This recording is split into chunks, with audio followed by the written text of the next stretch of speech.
The inspiration behind Elephant in the Room came from a time of me being in a relationship where I loved this person more than anything in this world, right? They were my first love. I will always care for them.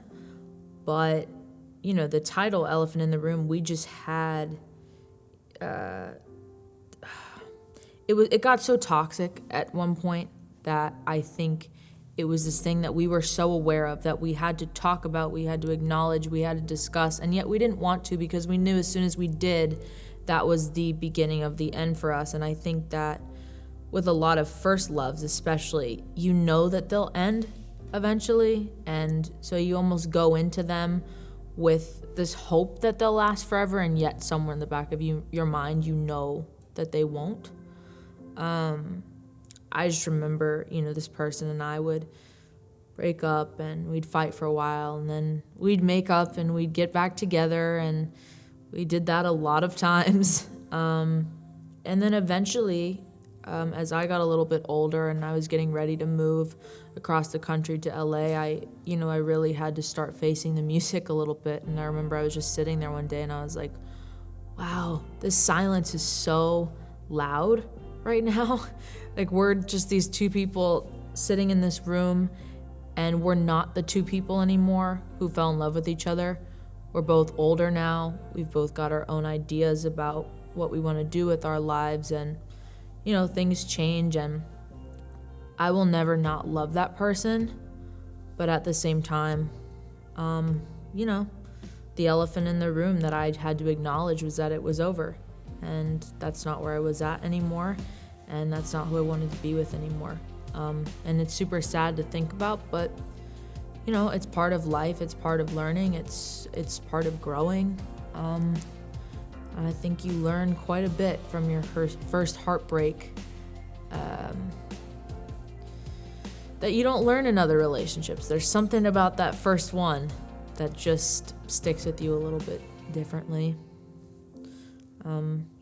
It's a great song. I love the song, but it definitely makes me sad. It's hard to sing live. It's hard to perform it because, it's real, and it takes me through what was an absolutely great relationship until it wasn't.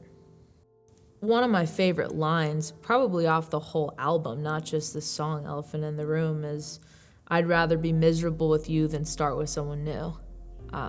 Because for anyone who's ever been in a relationship, I think, that you can understand that there's a certain comfort that comes with being with someone who you've been with a long time. You don't want to change.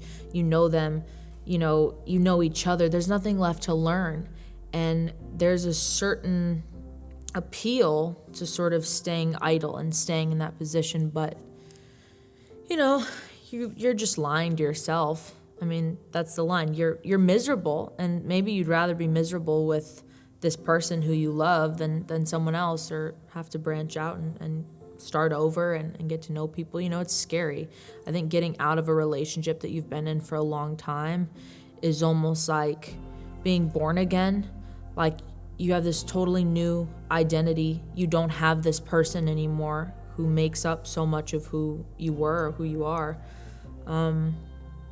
And, it's a big part of the song is about the fear of starting over and the fear of not having someone who once did ground you in your life anymore. You grow apart, people change, and even the deepest of loves sometimes don't last forever. I definitely think self-betrayal plays out mostly in a relationship because I think it's the place where it's really easy to be dishonest with yourself because you're blinded by love.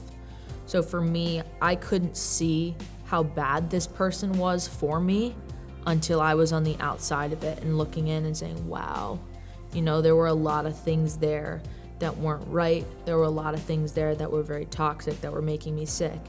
I'll say it 1,000 times. You can still love this person. You always will. It doesn't necessarily mean that they're healthy for you.